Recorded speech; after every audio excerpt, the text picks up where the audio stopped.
Hey everybody, it's Comic Crack, and a little short video.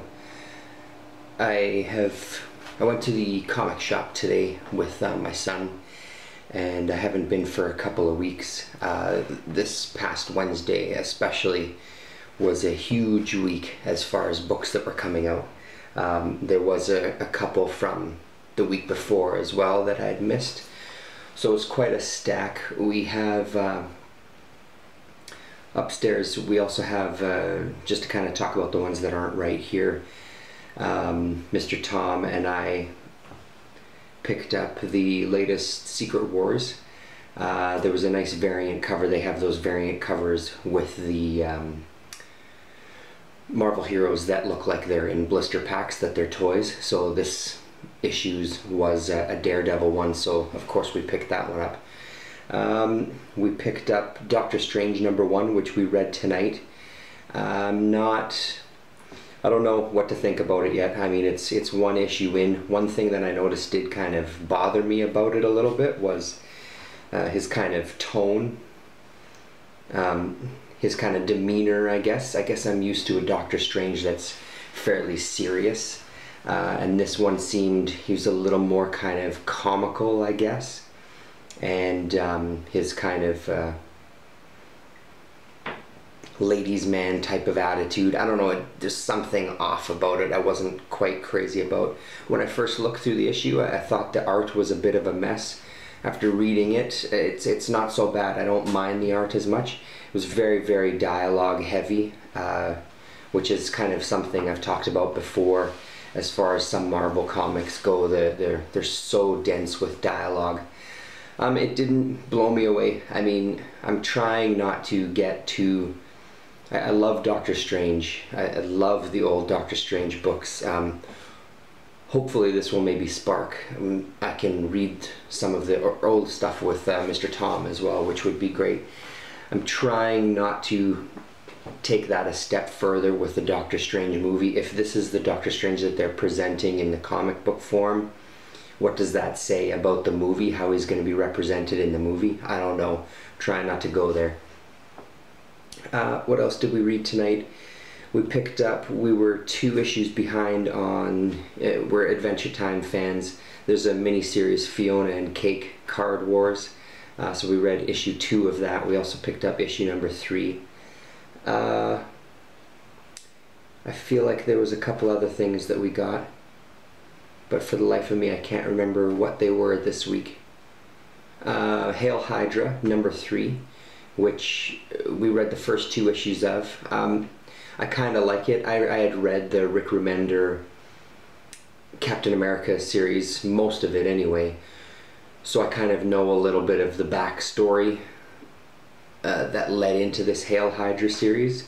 So that's kind of interesting for me, and I do enjoy Remender's writing. So that one's going okay. Again, I'm not blown away by it, but it's an enjoyable enough read. What else did we pick up? I don't remember. Those are the ones that pop into my head right off the bat. Infinity Gauntlet, that was the other one. We picked up issue 4 of that, which we're really enjoying. I'm enjoying that as well too. The art in that series so far has been beautiful, like really, really amazing art. Again, that's one of those stories I don't know much of the backstory, but we're finding it unique enough, or we're able to follow it at least. You know, it doesn't seem like we're really lost, and so far the story is really great. So those aside, I've just spent the past half hour or so, 45 minutes, reading.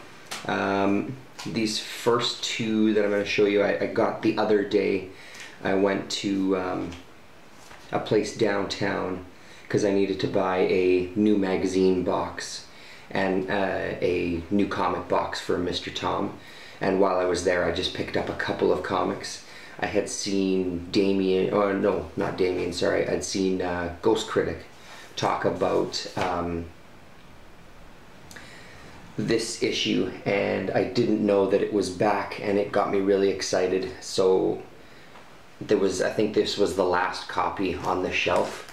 Nameless number 5. Let's see if I can get that into the light there. Maybe bring it a bit closer. Incredible cover, and Ghost Critic put it very well. This issue creeped the hell out of me. There's something about this title, I can't quite put my finger on it, and I think that's what makes it disturbing, creepy, scary. There's something going on that's really, really heavy, that's some sort of like, I don't know, it sounds so cheesy, but there's some sort of like deep, dark evil in this that it really works for me. I was a little unsure after reading issue 4. It just seemed to get a little bit out there, but this one kind of grounds it again, and we kind of get a little bit of backstory of our nameless main character, and I really like it. I don't know his plans for this series. I don't know if it's a mini series or what, but I'm full on with this one. It was a great issue, and I mean, what can I say about Chris Burnham's art that I haven't said like 10 million fucking times? The guy's amazing. I love his work in this. It's a really, really good book. It's one of my favorites that I'm reading right now, hands down. And then this is, I saw on Sleepy Reader was talking about, and it's We Stand on Guard. I'm not totally sold on this series. I am enjoying it enough, but I had said to him before in a chat that we had done about issue number 3, and I still feel that way for this one. I still feel like I'm waiting for a turn. I still feel like this is set up. Even 4 issues in, I still feel like this is set up, and there's still something coming that's going to be, here you go, here's the twist, here's the angle, here's the thing that I'm going to do with this, you know. And I just don't feel like I'm getting it. It's an enjoyable read for sure. This one was still enjoyable, but so far it's not a series that's something that I see myself revisiting, or somebody says, hey, I want to read some comics, what would you suggest? I wouldn't suggest this, even though Vaughn is a fantastic writer. I wouldn't suggest that, but I mean, I'm still going to pick it up. I'm curious to see where it goes, and for $2.99 it's not that big of a dent in my pocket. One that I was really looking forward to, this is the last issue of Surface Tension from Titan Comics, and it's issue number 5, so a 5-issue miniseries, which I also find a little strange, but there you have it. It was really disappointing, to be honest. The first 3 issues were so strong, and I was so sucked into the world. Especially, I mean, that first issue just completely had me floored.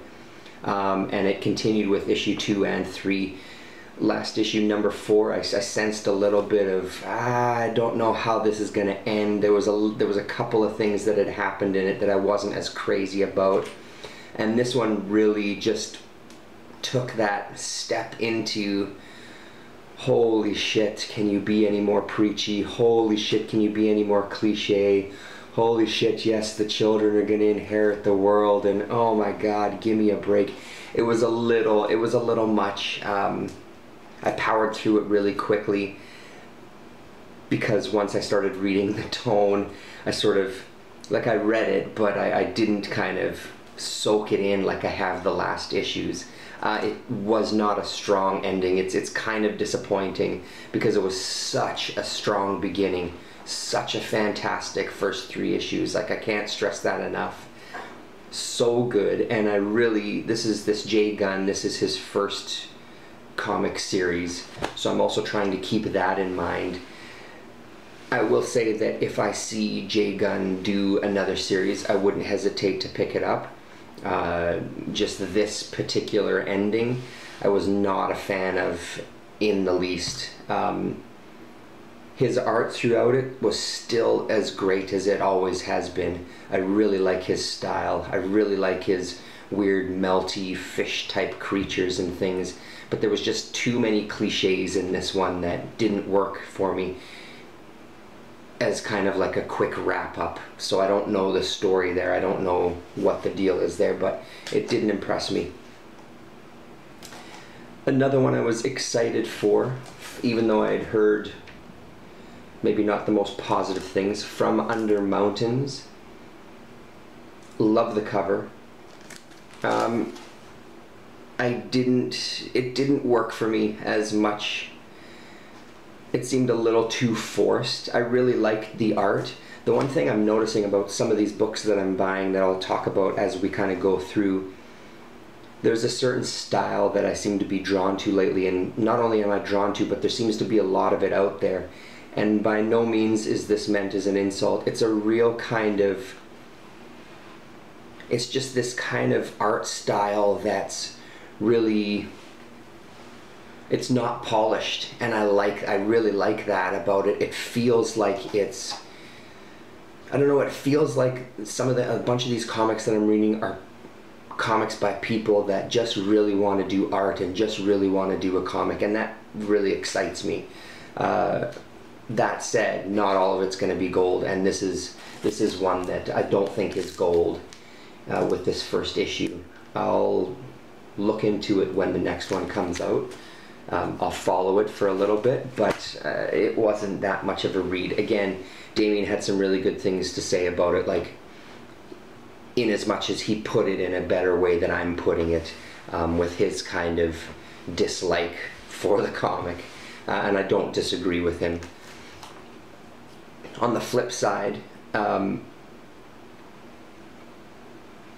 House number 4, Yoris Part 1, I really enjoyed quite a bit, actually.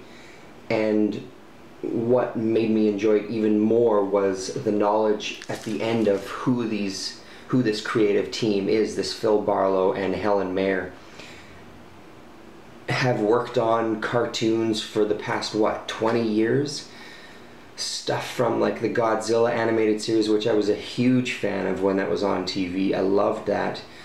Starship Troopers, a whole bunch.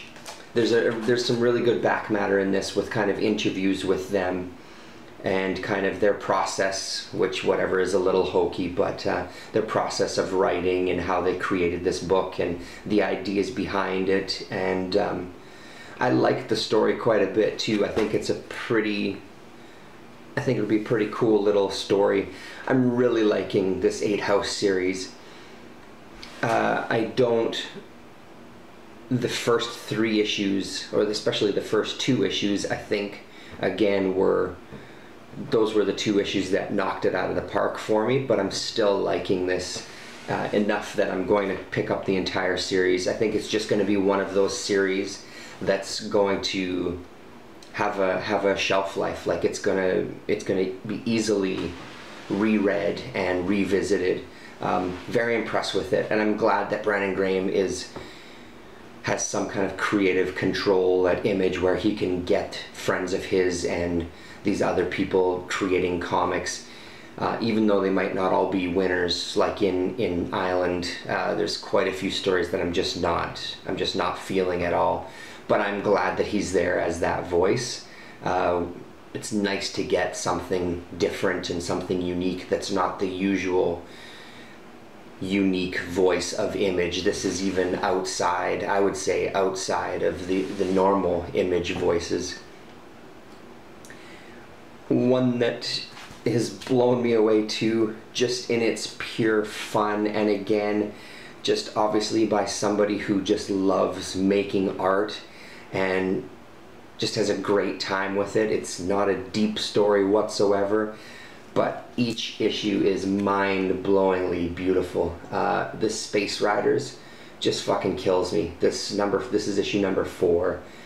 The first 3 issues have been collected in a little bit of a trade, which I haven't seen yet. I'm curious to see it, just to find out what else is maybe in there. This issue kind of ties up this first arc. It has kind of the end question mark at the end, so I don't know if this was kind of a trial of let's do 4 issues and see how it's received.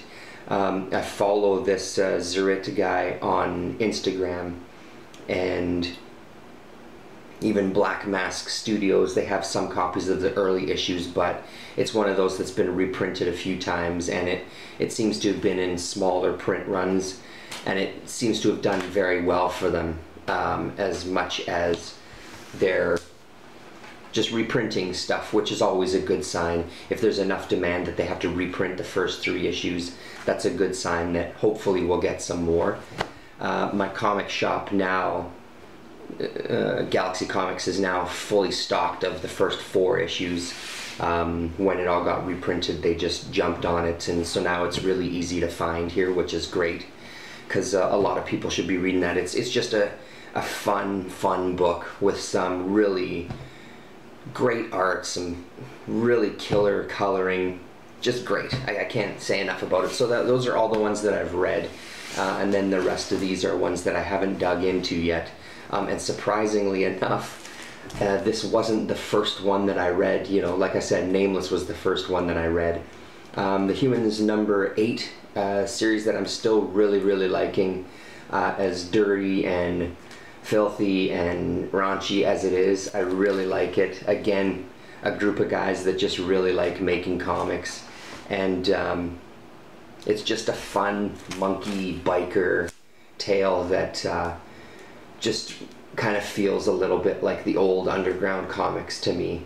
Yeah, so that's that one. One that I'm giving another chance to, because number 1 didn't blow me away. I enjoyed it quite a bit. Number 2 left me a little bit confused, so let's see what number 3 of Dark Corridor has in store for us. Hopefully it makes a little more sense, as far as I'm assuming that all of these are kind of one story, one group of people throughout these threads. I love his artwork. I love Rich Tomaso's artwork. This is a pretty great cover, but there's still no cover as striking as that first issue. That cover was pretty incredible. So that one I'm giving another chance to. They had a couple of covers of this one. I just went for the standard one. This is Tokyo Ghost, Remender, Murphy, Hollingsworth, issue number 1. They had a variant cover that was just this female character standing and with like a pinkish, purpley background that looked pretty great, but I went for this one. Curious, I mean, I haven't read anything about it. I haven't seen anybody talk about it yet in any sort of detail, so I don't really know what to expect. But I'm looking forward to it because, as I've said, Remender is one of my favorites. Picked up this as well, the Spire number 3, which then reminded me that I had number 2 that I haven't even read yet. So I dug that out of one of the many stacks that I seem to be building up around here and put this in a place. The first issue I enjoyed a lot, so I'm looking forward to these. Again, this was one where this was the last issue that they had in, or at least they had on the shelf anyway. So I'm glad I picked it up. And when it was when I left that I was reminded that the time that I read this one, I also read, see, now the name has gone. Negative Space, was that the one?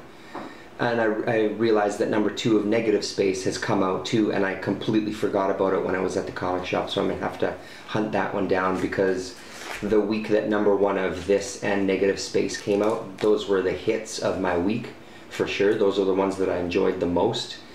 So I'm sticking with this, and I've got to get back on that Negative Space to see what goes on there. And then it was $2.99, and it's a pretty thick issue, and it's Brian K. Vaughan, and I didn't know that this existed or this was coming out. I probably just ignored it in the Saga back matter. I don't always read all the back nonsense in Saga. So Paper Girls number 1. $2.99 book. It's pretty damn thick.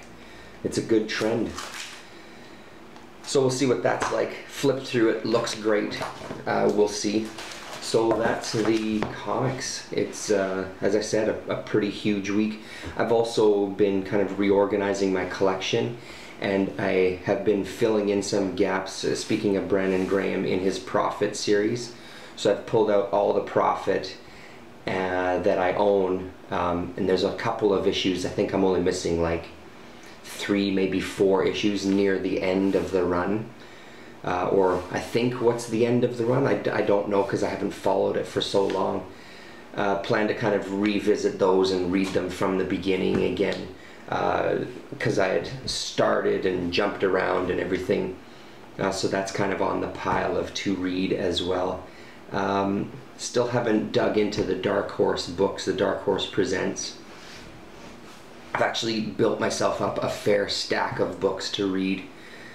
So hopefully we'll have some time to get into them. If anybody's interested, just kind of on a final note, filming this, it is, yeah, it's almost midnight on Friday, October the 9th, like 2 minutes to midnight, as Iron Maiden would say. On Sunday, I'm going to be doing a hangout chat with Damien and Larasa. I see that Larasa, I just watched Larasa's video where she had her Comic Mart haul, so I'm sure she's going to have some books she'll want to show off and talk about. I know Damien has a nice stack of books. I've been really in the mood for reading these books, so I'll probably have a stack of books to talk about as well too, and then we'll just do our usual kind of chit chat. I can't remember what time we had decided on. We kind of talked about it a week ago. I'm going to check in with them tomorrow. But yeah, if anybody's interested, just kind of stay tuned. I don't know whose channel it'll be on. Probably mine. We'll see. I'd like to kind of keep it over here. But we'll see. It doesn't matter. Ultimately, the point is to get together and talk. If there's any, and as an added note, if there's anybody else that's interested in joining us, it's always, I've had a couple of chats lately with people on Google Hangouts where there's always a bit of talk before people go on air. My whole thing is I never really have anything specific like, hey, we've got to talk about this, we've got to talk about that, what do you want to talk about, let's build like this whole thing. I just like to get together and talk, and it's just about comics, so whatever you're excited about. Maybe there's something that you've reread from when you were a kid, or maybe there's something new you're really excited about, or whatever, or just talking about comics and movies. It's pretty free form and open, so either way, that'll be Sunday sometime, as Nick would say, 10 a.m. probably, who knows. I seem to do these chats at the strangest times. It's just when you're talking to people that are in all sorts of different time zones, it really limits the amount of time that we have to spend, especially when you're dealing with a couple of people with kids and families, and one who's in the UK, etc., etc. So yes, please feel free to join us. The invitation is always open, but even if you don't join us live, to sit and chat with us, feel free to watch and type messages, whatever, comment, make fun of us, whatever you want to do. That's it. Thanks very much for watching, and we'll talk to you on Sunday.